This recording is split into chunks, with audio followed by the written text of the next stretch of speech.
ఎన్నాళ్ళు ప్రభుత్వాన్ని మోసం చేసి తప్పించుకున్నావు, తప్పించుకోలేవు. తప్పించుకోగలను కానీ తప్పించుకోను. తన ఉద్యోగ ధర్మం కాపాడటానికి కన్న తండ్రిని కన్న తల్లిని కూడా పట్టుకున్నాడు అనే గౌరవం నా బిడ్డకు దక్కాలి. కన్న బిడ్డ మీద కట్టుకున్న భార్య మీద గౌరవం ఉన్న వ్యక్తి ఇంత హీనమైన పనులు చెయ్యడు. మీకు నలుగురు చేరి చెప్పేది నిజం, 10 మంది కలిసి చేసేది శాసనం. అంతేకాని నిజాలతో మీకు ప్రసక్తి లేదు, ఆలోచించవలసిన అవసరమూ లేదు. అందుకు కోర్టులున్నాయి కానీ ఆ కోర్టులకు కావలసింది ప్రత్యక్షంగా చూచిన వాళ్ళు, అప్రత్యక్షంగా చూచిన వాళ్ళు చెప్పే ప్రత్యక్ష సాక్ష్యాలు, దానికి తగిన ఆధారాలు లేకుండా నిజాలు ఎలా బయటపడతాయి? చాలా నిజాలకు ఆధారాలు ఉండవు ఇన్స్పెక్టర్. హత్య చేసిన వాడు పారిపోతాడు, తాను పట్టుబడవలసి వస్తుందని. చూచిన వాడు పారిపోతారు, తాము సాక్ష్యం చెప్పవలసి వస్తుందని.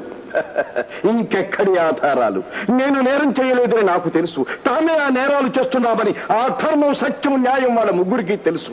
కానీ ఎక్కడున్నాయి సాక్ష్యాలు? ఎక్కడి నుంచి వస్తుంది ఆధారం?